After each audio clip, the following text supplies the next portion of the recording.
This is Thomas Miles, nephew Tommy from the Steve Harvey Morning Show. As a radio personality, comedian, actor, and producer, I know what type of hard work and dedication it takes to make an impact in the world of arts and entertainment.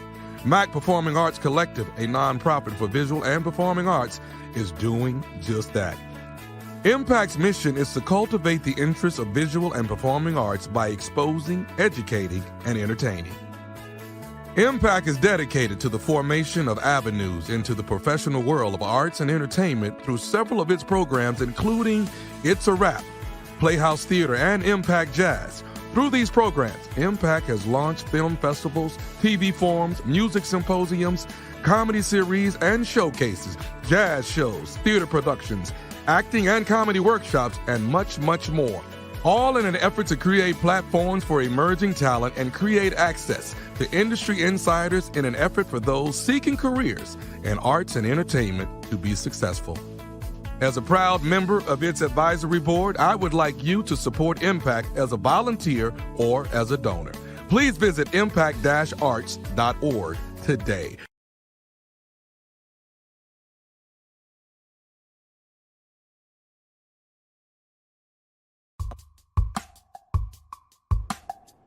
Greetings, this is Tanya Rockmore, and I would like to tell you about my friend, Jaylene Mack. Jaylene is not only an entertainment attorney, but this industry renaissance woman and activist has successfully integrated the demanding roles of wife, mother, TV and film producer, writer, actress, playwright, author, and the founder of MAC Performing Arts Collective.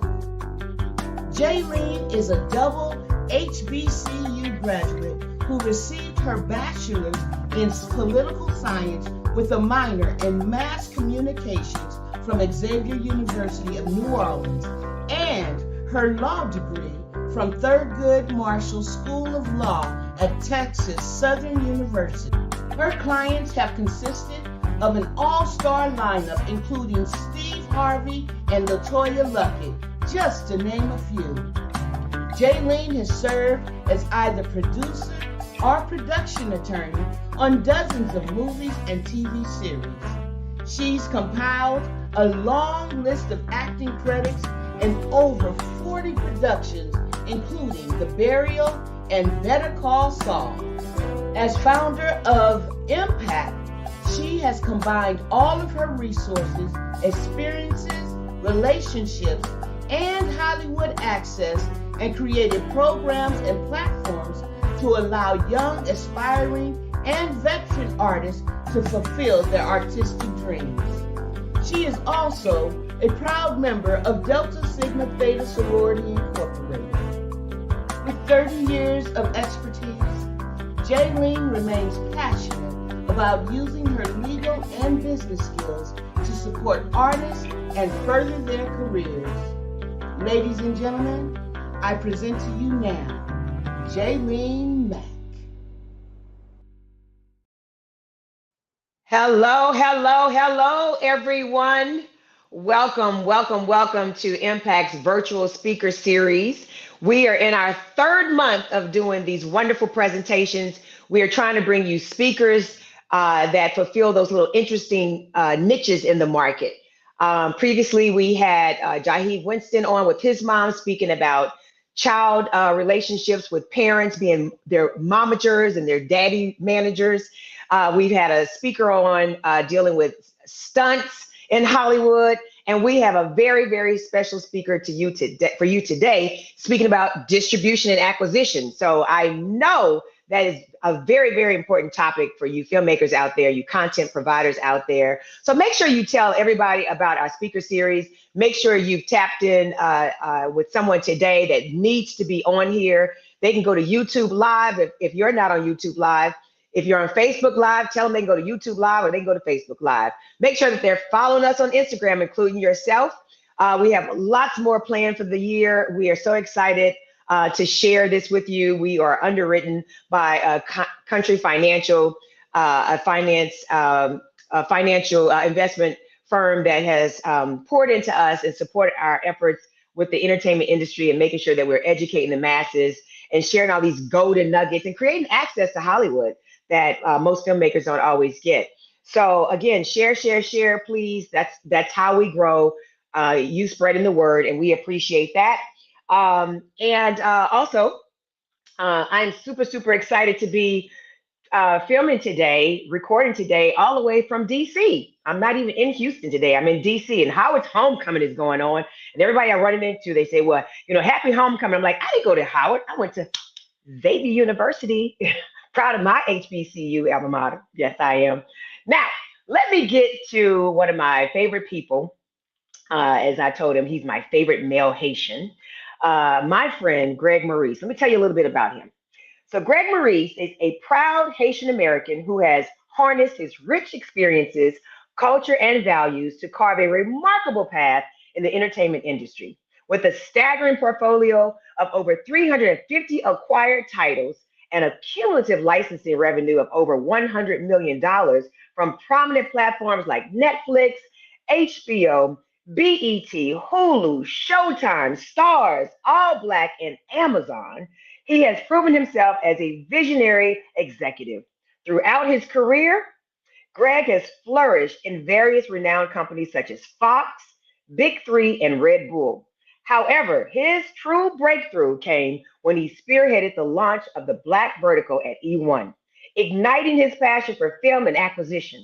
Currently holding the position of Senior Director of Global Acquisitions and Co-Productions at CSS, Greg continues to acquire for Crackle, Redbox, and Screen Media.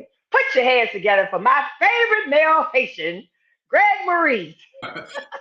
Thank you, Jolene. Thank you. I'm glad to be here. Hey, Greg, thank you so much for sharing your Saturday with us, for willing to, like I said, pour into a lot of these first time filmmakers that don't know how important acquisition and distribution even is, right? Yes. So let's get on into it. As for your profession, you're in the business of acquisition and distribution. Tell us exactly what that is. Yes. Acquisition and distribution is myself as an executive. What I do, I speak and I meet a lot of filmmakers. I go to different film festivals, and titles that I like and I think the market is looking for. If I do like those titles, I try to do like the deals with the filmmakers or the agents. So basically, like that's the part of acquisitions. And after the acquisition part, what we're trying to do is trying to create a distribution strategy with the filmmakers. And when we talk about distribution strategies, there are like so many different lanes and avenues. So I'm glad I'm more than welcome to share like some of those like different type of distribution strategies that you can do as a filmmaker. When obviously as an independent filmmaker, they are like the transactional route. There's also like the theatrical route. There's also like the AVOD and the SVOD route. So I'm more than happy to explain all those different routes. Absolutely. And we'll get into that. But I want to ask you, this is really an interesting background, acquisition and distribution, because some people don't even know, what that really means, right?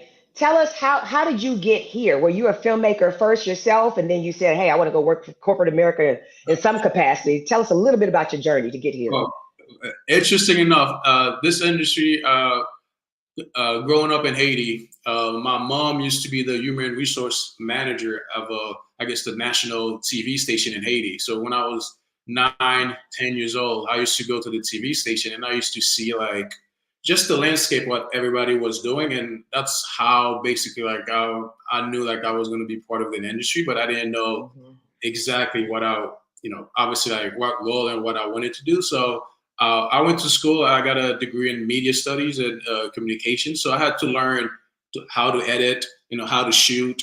But I realized quickly that my passion and what it's really behind the scene, like producing and also putting the deals together. Because I'm not. I realized like when it comes to my skill sets, it's not in front of the camera or even directing. It's basically like putting deals together. So that's how I got started in the industry. After college, I basically like started working for an agency firm where I was creating company profiles videos and also roadshows videos for companies going public in the stock market.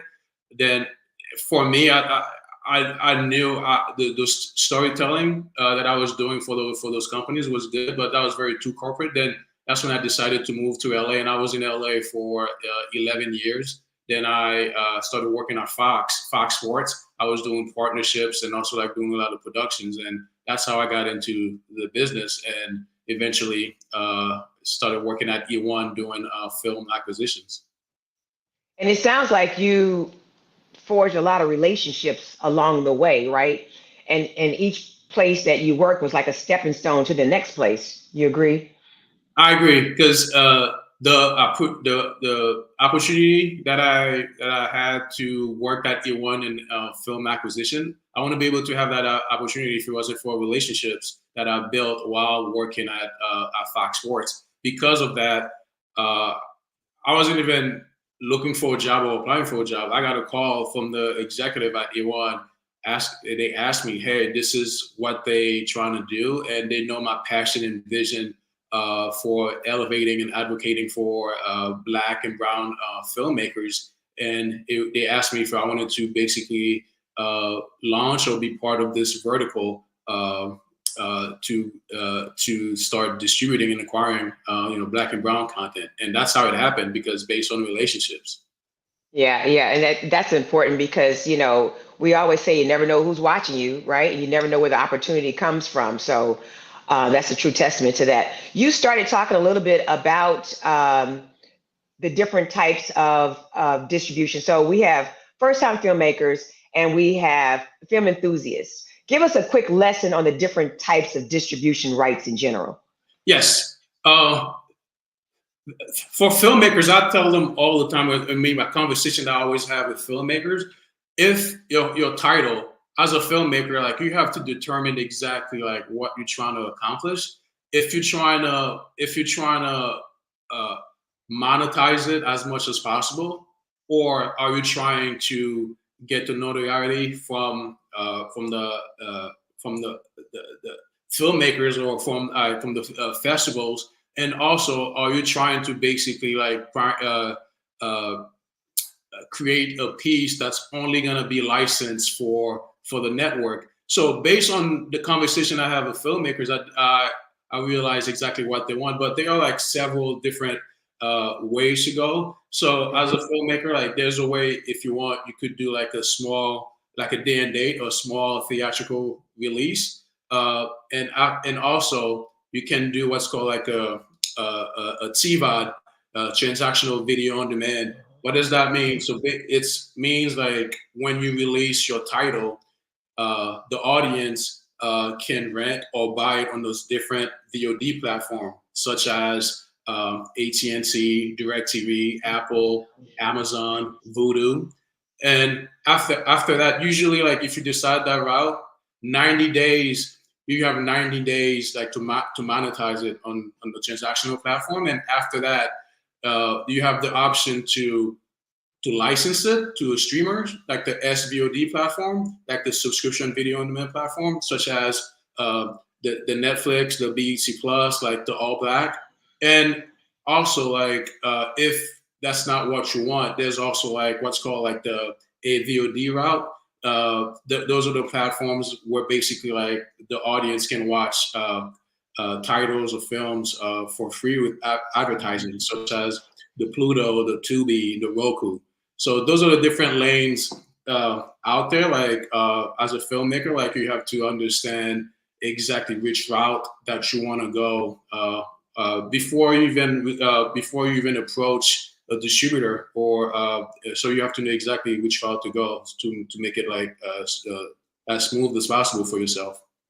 Let me get your take on this. Sometimes you see these big films in the streaming space, or you see, and even smaller films, smaller budgets, lesser known names in there. But sometimes you look at a film and they go, I knew that wasn't going to go to theaters. But then some big movies you see, and of course they go straight to streaming. So it's a misconception that a film is a good or bad film based on the fact it goes straight to streaming and not to theaters. Traditionally, it goes to theaters in the past. Can you Yes. explain that? Yes. In the past, yeah, you're absolutely right. In the past, the model as a filmmaker, you always wanted to have a theatrical release. That's how basically like they judge your title. But now with the emergence of all those different streamers and also like how much some of the streamers are paying to license your content, it's sometimes like you have to analyze to see what makes sense for you as a filmmaker, because if you create produce a title that goes straight to the streamer, that doesn't mean that it's a bad title, because sometimes like the streamers, they want you to do original content for them. They want that exclusivity. They want you to basically like whatever that you have or that you are producing or you just create. Some streamers, they want them strictly for themselves because they don't want the theaters to have it. They don't want transactional to have it. So at the end of the day, like I don't think there's anything bad for you as a filmmaker. Like if your film doesn't do like a theatrical run. And there's also another. I think there's a misrepresentation in general when you look at SVOD deals versus AVOD deals. You know, some filmmakers think, oh, I got to get money up front, or I don't want to do a deal if I don't get money up front. Whereas on the AVOD side, it could be more money, or a slower process of getting it, but more over time. Talk about that a little bit. Yes, the right now that's like the balance of the conflicts a lot of filmmakers are having to decide exactly which route to go. For example, you might if you have a title and you might be able to get upfront money or get an advance or get a licensing fee from an SVOD platform, but that doesn't necessarily mean that you can't make more. You can't monetize your title more if you go to AVOD route. So, for example, like if you go to an SVOD platform and they give you a license, so they give you a license, so that's upfront money. That's they're gonna want the exclusivity, maybe for 12 months, 18 months, or 24 months. What that means, like when that title is on that platform, you're not allowed to monetize it anywhere else. But if you want to if you want to bet on yourself and you know how good and how powerful like your title is, there's a way for you to go straight to AVOD and just like put it on AVOD, and the audience will dictate if it's good enough. If a lot of people are watching it, that might generate you more revenue, revenue more than the license that you probably would have gotten from a SVOD. And what would you say to the filmmaker that they have a movie, we'll just use a movie for instance, and they're debating on putting it on YouTube themselves versus going to a company like Crackle or Tubi or whoever, and it's the same thing in terms of monetizing revenue over time, but two different platforms, right? I see going to a bigger brand, you have that brand recognition behind it and the marketing team behind it. Going on your own, say to Tubi, now you're responsible for everything to generate that push. What's your thoughts on that? Yeah, as a filmmaker, that's a decision you have to make, because obviously you have the option to just do it yourself. As you said, go to avail it on YouTube or go to Tubi, but it depends on how big your team is, because as a filmmaker, like I know most filmmakers, they don't want to be involved and also like trying to do all those admin works like for the films, because it's very time consuming to do all of that. Because I know most filmmakers, they try to just be creative and work, but I always recommend the filmmakers, like if they know exactly what they want and also if they have like a good team with them, that'll be able to help them with what they want. I always tell them to do it themselves. Like if they have like a great team and know exactly what they're doing.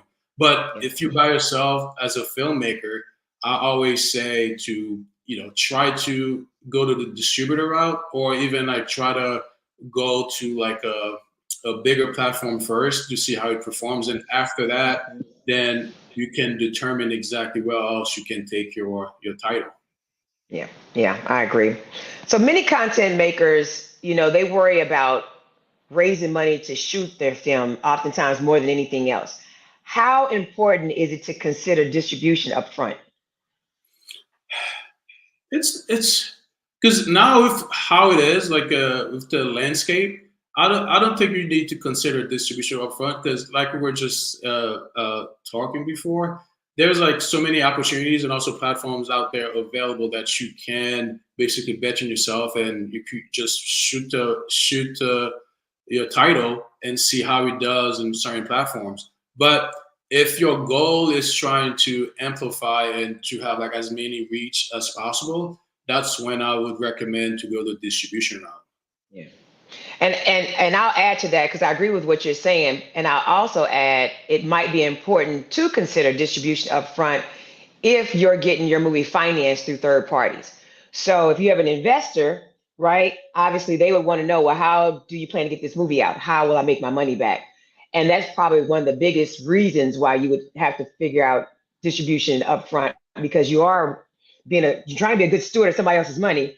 And so you certainly would want to know the likelihood of the success of being able to pay an investor back. So that, in addition to what you said, I do think Yeah, those. absolutely right. Yes, if you do have an investor willing to invest in your movie, yes, absolutely, they are going to ask if you have a distribution agreement in place, because most investors wouldn't invest in your title unless you have some type of distribution lineup. So yeah, you're right about that. Right. And if you actually don't have a deal, at least a plan, The plan. a plan in action, right? Yeah. Yeah, I think that's super important. That's a good point. So, there's an audience for everything, good and bad, right? What should filmmakers consider before they even start filming to increase their chance for a better distribution situation? What would you suggest to them, no matter the size of their budget? It's it's what's the end result, that what you're trying to accomplish? Because some filmmakers, all they want is just to want to monetize their titles. They want to have as much money as possible. And some filmmakers, all they care about for them to have like the best festival piece that's gonna get them a lot of accolades.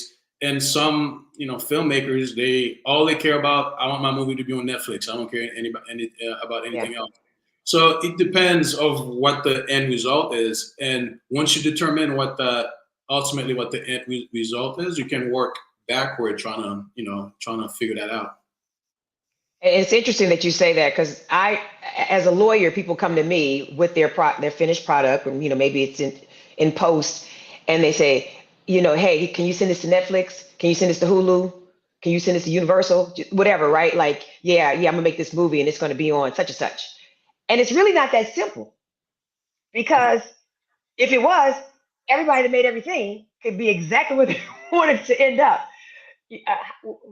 What do you say to that filmmaker, as far as being realistic about their goals?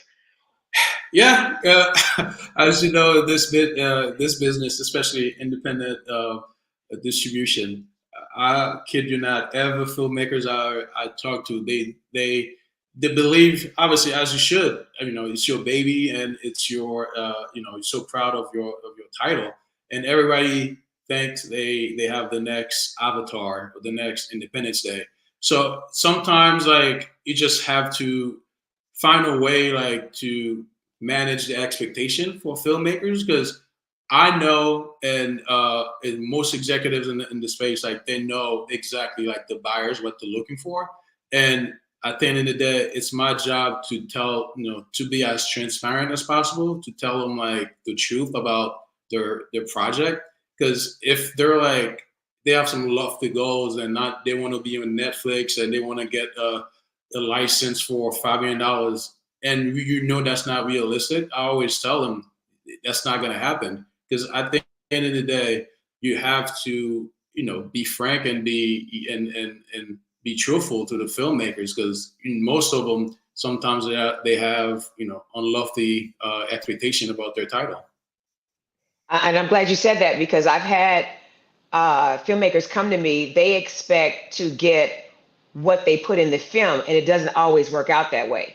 So you may have spent let's just make up numbers. You may have spent $500,000 to shoot your movie, but the fair market value of it, as far as the licensing fee, may only be $200,000, or it might be $50,000. Just so that's kind of a hard pill to swallow.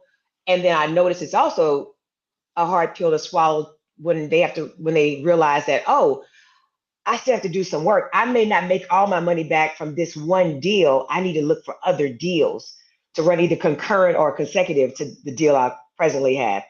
Have you had those conversations?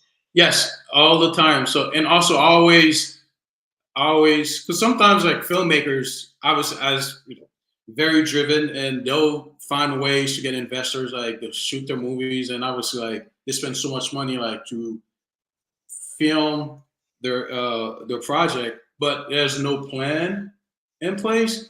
So that's like, it's a hard pill to swallow, because like you said, you might spend 500,000 into a project, and most networks value that project, at 250. So now you're already like in the hole. So you got to figure out all the way to monetize your content, and also like to know like, hey, you're not gonna be in the green the first 12 months or 24 months. This title, you're probably going to be in the green maybe 36 months, because you have to license it, and also like trying to do a second window to license it, and also like trying to capitalize on this title after like the first and second window, to capitalize it on AVOD, trying to do analysis, trying to determine like what type of revenue the title is going to generate. Because and also I always also try to tell filmmakers, like, before like they go out there, like spend money to shoot something, try to have a plan,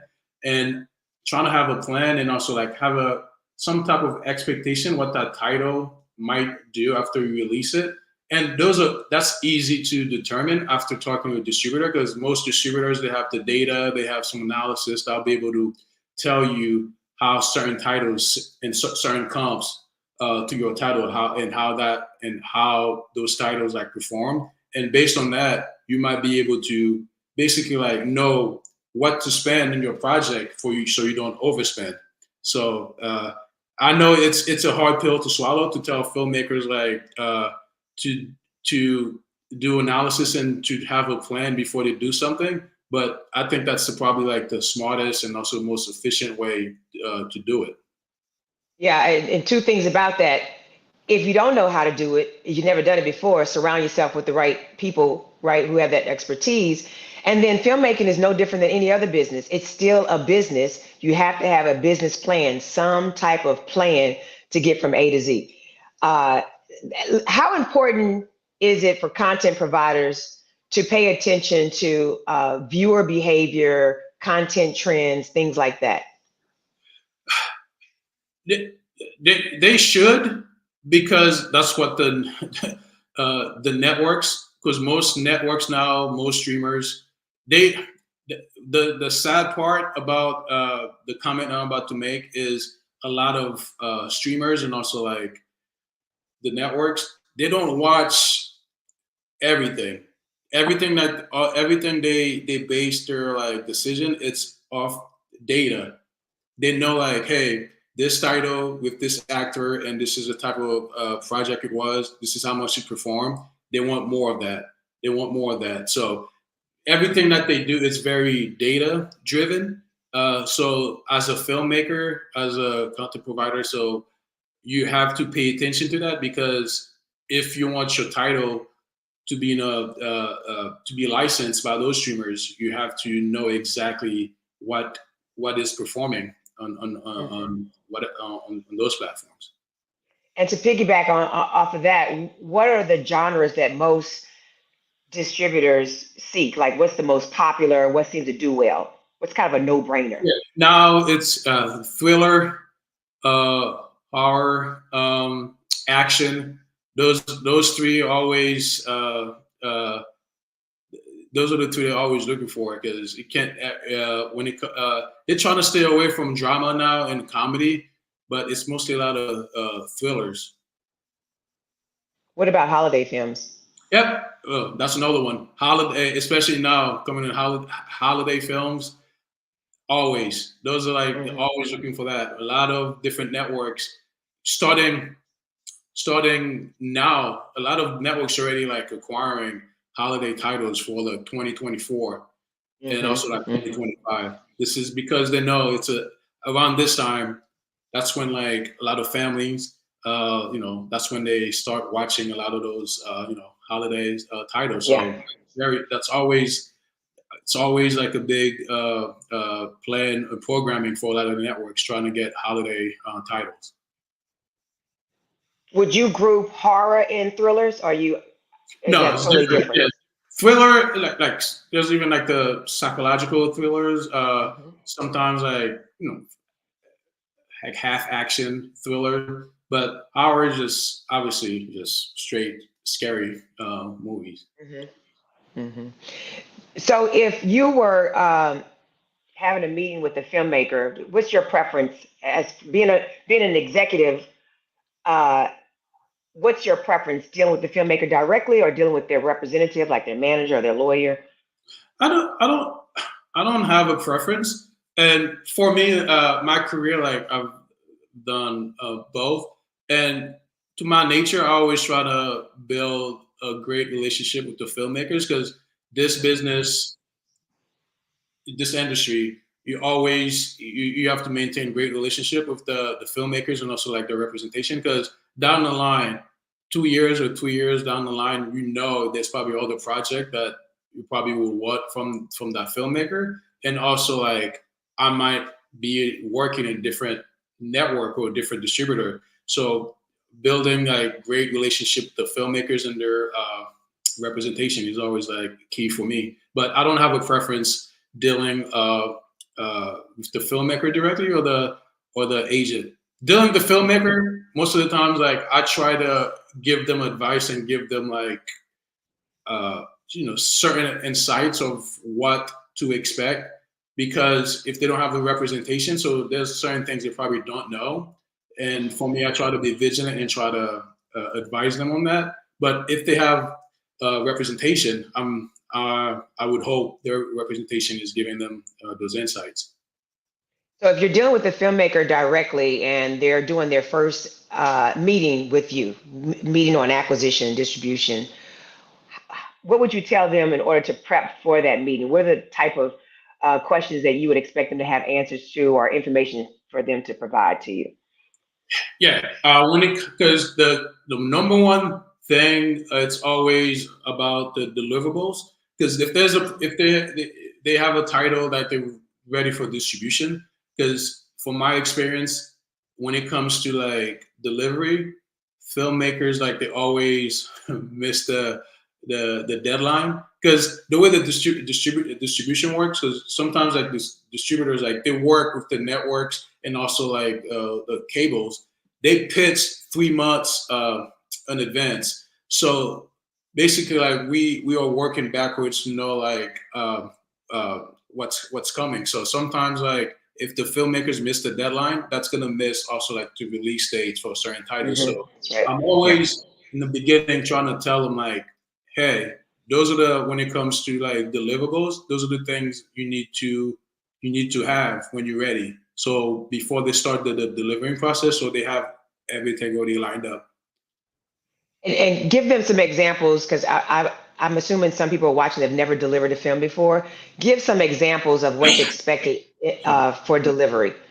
Yes, like an E&O insurance chain of title, the metadata. What I mean by that, it's like basically like the cast, how long the movie is, the synopsis, the log line, the music cue sheet, the music clearances, also like stock footage clearances, trailers, uh, end Artwork. credits, yeah, Hmm. artwork. So those Yeah. are probably like the main deliverables when it comes to when it's time to deliver that most distributors are going to ask for.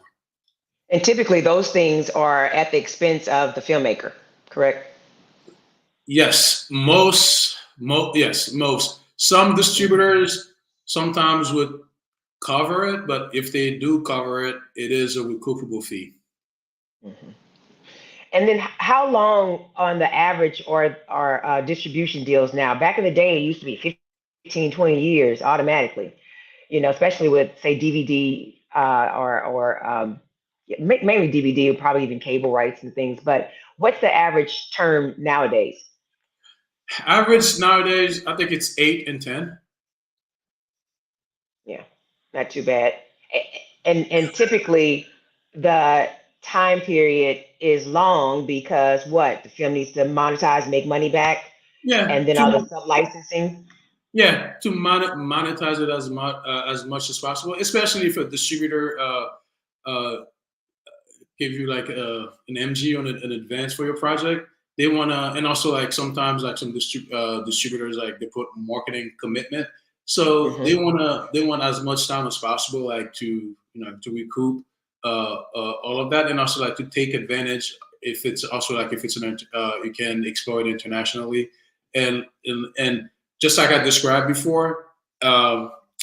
Most if for example, like if your title was probably licensed by a streamer, it's going to be exclusive to that streamer probably for 1 or 2 years. So that's already like the distributor is probably already losing 2 years not doing anything. So they want as many years as possible to go on AVOD, to explore like airline transportation rights and international rights. So that's the reason now I think the lowest I've seen is 8 years. Can you talk a little bit about what E&O insurance is in the general sense and how important that is for a Yeah, filmmaker? errors and omissions. It's insurance like designed to protect filmmakers against, I guess, claims of negligence or even like lawsuits. Because it's important for filmmakers to have that, because this day and age, you never know, somebody out of the blue might come and just sue you for something. So having Right. the E&O, it protects you from that. Yes, like if you don't get clearance on music or you didn't get somebody's name and likeness rights or things of that nature. Exactly. Yeah. Do you happen to recall the coverage amounts on most deals? Most, I think, some companies, I think they have like different brackets, and as a filmmaker, like you can choose, but most distributors will tell you exactly what type of P&O that they want. I think most distributors want, I think, at least a half a million. I guess half a million to a million. Okay. Yeah, it certainly varies. That I can say the coverage itself and then the deductible itself. But it's just I want to impress upon anybody that's watching that's a filmmaker, leave some money aside in your budget to get some E&O insurance. It's super important. Super, super important. Let's talk about how important marketing is. We kind of introduced it a little bit in some of the other questions, but how important is marketing and who's responsible for that? Yeah, that's a great question. So, big, initially, well, when you're doing a deal with the distributor, as a filmmaker, you have the right, and also like you have to ask the distributor to market your project and marketing when it comes to like hiring a publicist and also like to run an ad campaign. The amount of the financial commitment that they do like towards marketing, it's a recoupable Hmm. fee, recoupable fee. So they're gonna charge you for that. So for me, like I think sometimes like I'm always telling filmmakers like it's better for them like to do their own marketing because they understand their title better than Hmm. most studios or distributors, because just studios and distributors, like they have like so many titles coming in and out. You're probably not gonna have. They're not gonna spend as much attention and also like to be very sensitive about your project. So that's why I always advise filmmakers, like if they can do their own marketing, for them to do their own marketing, to hire like an expert that would focus solely into the project to do their own marketing, as opposed to letting the studio or the distributor to do all the marketing. There's also like an instance you do, the studio do some marketing, and also you as a content provider, like you do your marketing as well. Yeah, and most filmmakers filmmakers in general should recognize who their audience is and where that audience is, right? So if the movie is a holiday film with middle schoolers, obviously middle schoolers are on Snapchat and TikTok, so social media, it becomes super important as far as marketing. But that's another thing that filmmakers should leave money in the budget for, marketing. Just Yeah. it's just something that has to be done. So we have the streaming and obviously distribution models have evolved over time. So now we're currently in this digital streaming space. What are you seeing? And people don't have to leave their homes, right? They can watch movies and television from the palm of their hands. What are you seeing as a next move in a distribution model? Is it like holograms, or are you aware of the talk of future I'm world not, watching? yeah, I'm not aware of anything yet, because right now it seems like the emergence of the, I guess, fast channels, and also like the AVOD. A lot of it seems like now more people are consuming and watching uh, content on on those AVOD platforms, as opposed to uh, paying for a subscription model. So I don't know if it's gonna go back to similar like how it used to be back in the days. Like you're just watching, you're watching your content with like advertising and commercials on it. So I just don't know where it's heading. But the data is showing that because of the emergence of AVOD and fast channel, I guess most people would rather just not pay for a subscription and just watch content with advertising. And have you seen just generally, talking to other colleagues you might have at other platforms, have you seen spikes in subscriptions because of the strike? Have you seen an increase in the need for content because of the strikes? Yes. How has that played out? By 20 first quarter 2024, that's probably gonna be like the demand for content is probably gonna be up there, because most streamers, because of the past acquisitions, like they have like slates to provide for programming, but because of the strikes that's been happening, they're probably like now wanting to have like more films and to fill their programming slates. So by next year, we're gonna see a lot of networks and streamers like looking for more titles, like to obviously like fulfill their programming slate.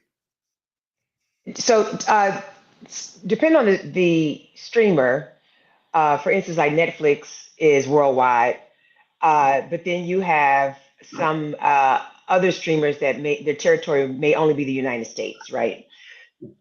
New filmmakers might not know about the international markets. Can you talk generally about the international markets and considerations for that?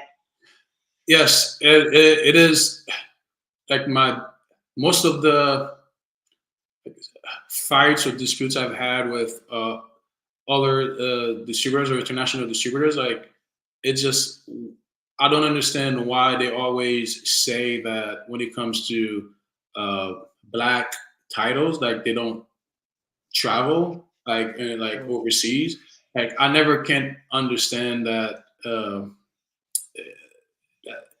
I don't know how to justify that, because I always go back to them and ask them and tell them, like, if hip hop as a music form like performs so much better and also like do so well overseas, like why can't our films do the same. But that's been like a fight I've been that a lot of us are having, like trying to see like how to monetize our titles. But internationally, the UK is always a good place to license your title. And now to emergence now, because Netflix on Africa and also like Amazon is doing a lot on Africa. Like so, like the whole African continent now, they are licensing a lot. So that's another opportunity for you to monetize your content. So I would say, and other territories like in Europe, like France and Belgium, and also like Spain. If you go that route, you have to make sure like you have to pay like some dubs fee, and also like make sure like you have like closed captions for those territories, because they're not gonna license it unless you have that. Oh, that makes sense. Yeah, and dub and in another language. Closed Yep. caption Yep. the words that run across the screen in another language. Yep. Uh, Sales agents. Uh, how important do you think a filmmaker acquiring a sales agent is to deal with international rights sales?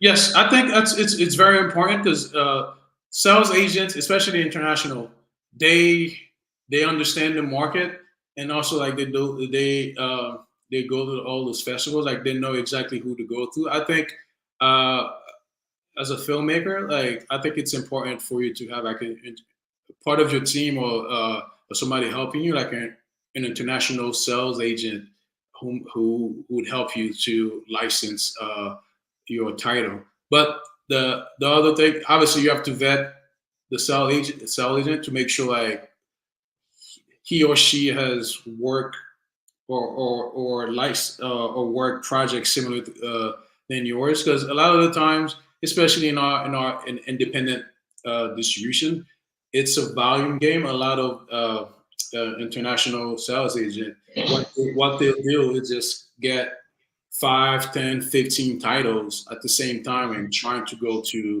uh, to a buyer, and to do like basically like a volume deal. Hmm. You are an advocate of people of color, and you spoke out how difficult it is to get some of the other countries to even recognize that, hey, these films did well over here, they'll do well over there.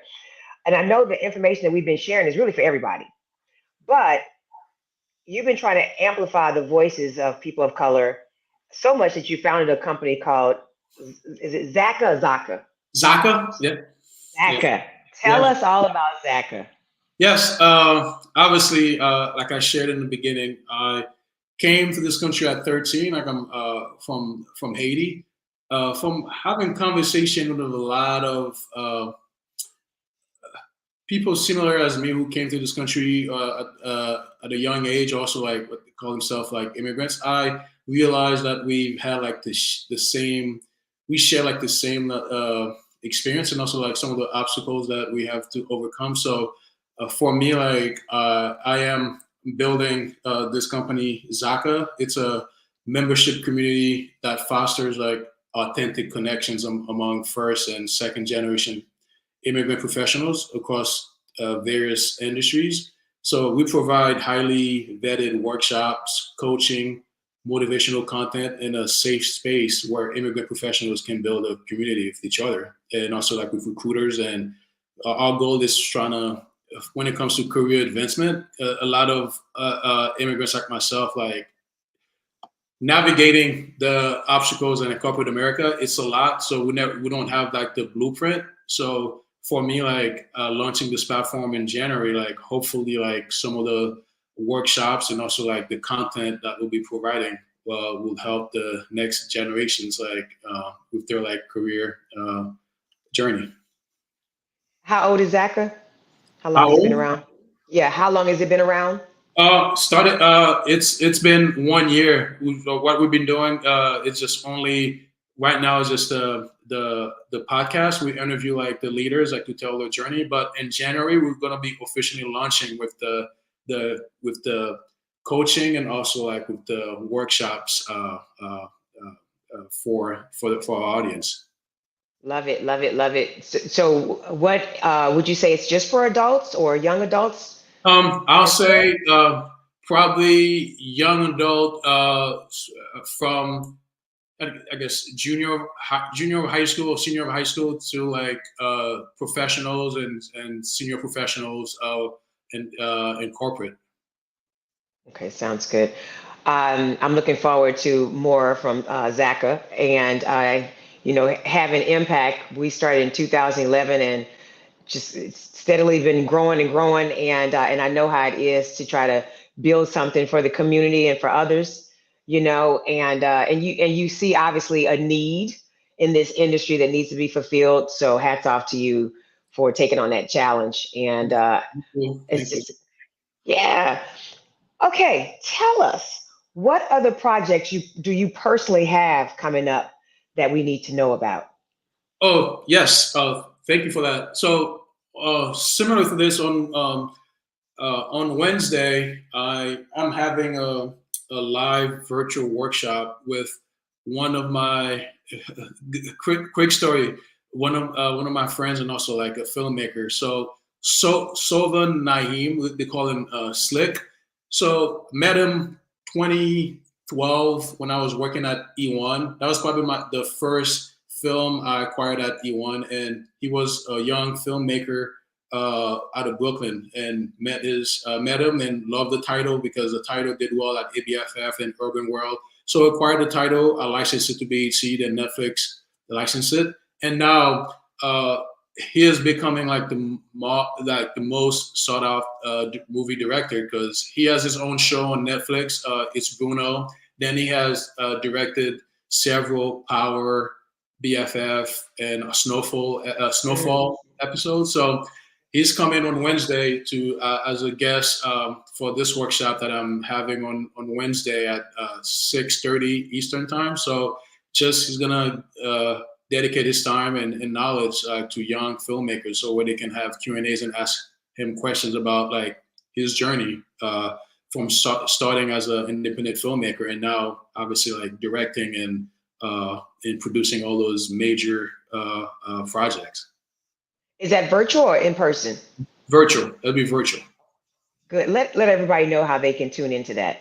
Yes, go to my website, gregmaurice.com, and you should be able to see like the invite, the link there. And how do they find out more about Zaka? For Zaka, the website, it's zakaconnect.com, and if you go to the website, and you get to see more about what we got going on. Oh, good stuff, good stuff, good stuff. And I love discovering more talent that's out there. Hats off to all the established big names. I don't want to go into them, the big names, directors and producers and whatnot, but there's so many talented people that we don't necessarily know their name, but we know their work, right? And it's so nice to hear more and more about people like Slick and others that you're going to highlight. We certainly appreciate that. You mentioned, I'll kind of go back into this a little bit because you brought up festivals.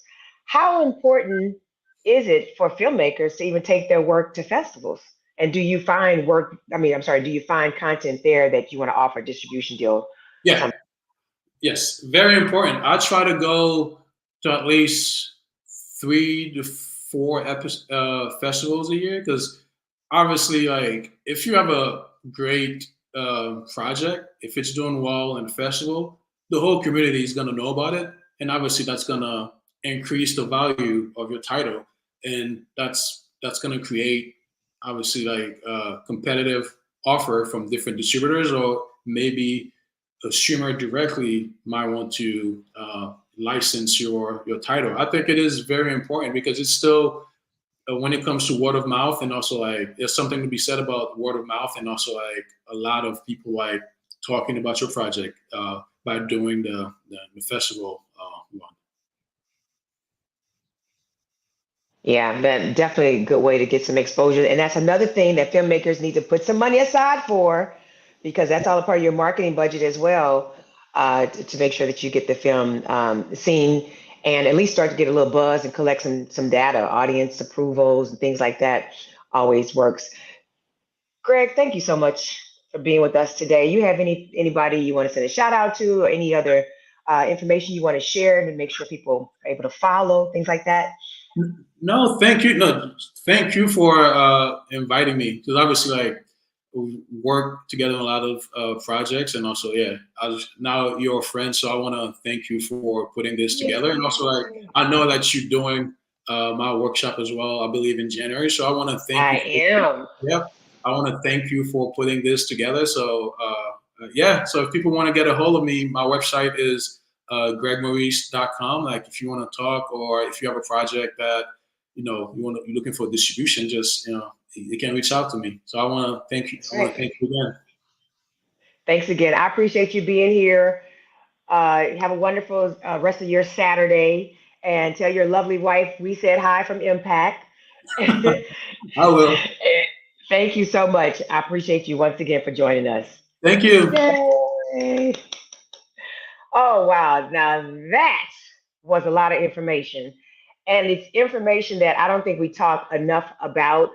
I tried to ask the questions that are sometimes involving answers that are hard to swallow, because, with filmmaking, there's some amount of vanity, there's some amount of ego, there's some amount of, this is the baby I birthed, and the world needs to see it, and I demand millions of dollars for this baby I birthed.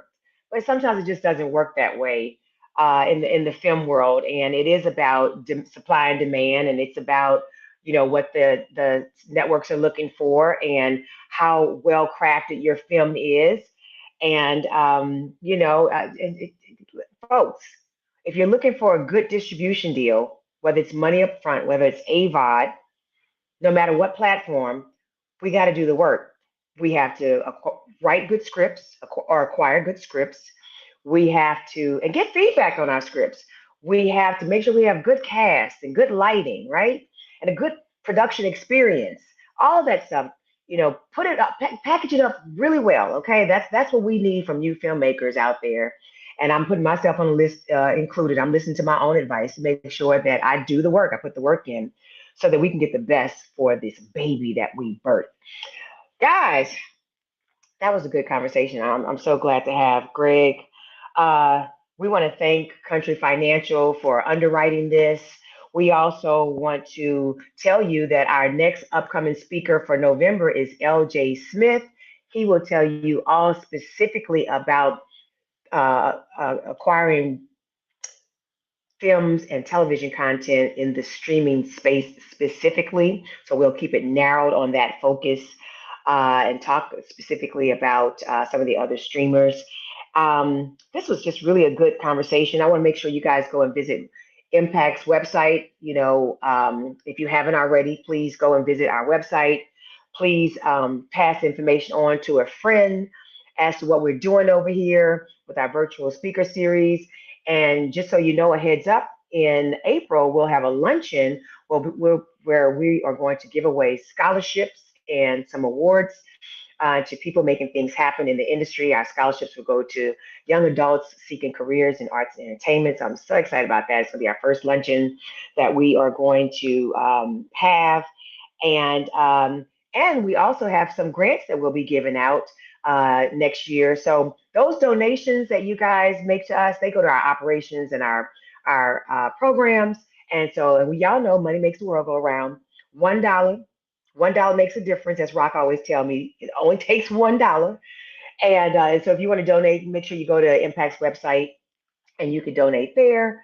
And we're at Houston Impact really on all social media, and our $ Houston Impact on Cash App. If you want to send us a little Cash App, we appreciate that.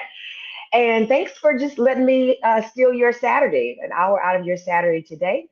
And I will see you guys another time. Bye-bye. This is Thomas Miles, nephew Tommy from the Steve Harvey Morning Show. As a radio personality, comedian, actor, and producer, I know what type of hard work and dedication it takes to make an impact in the world of arts and entertainment. MAC Performing Arts Collective, a nonprofit for visual and performing arts, is doing just that. Impact's mission is to cultivate the interests of visual and performing arts by exposing, educating, and entertaining. Impact is dedicated to the formation of avenues into the professional world of arts and entertainment through several of its programs, including It's a Rap, Playhouse Theater, and Impact Jazz. Through these programs, Impact has launched film festivals, TV forums, music symposiums, comedy series and showcases, jazz shows, theater productions, acting and comedy workshops, and much, much more. All in an effort to create platforms for emerging talent and create access to industry insiders in an effort for those seeking careers in arts and entertainment to be successful. As a proud member of its advisory board, I would like you to support Impact as a volunteer or as a donor. Please visit impact-arts.org today.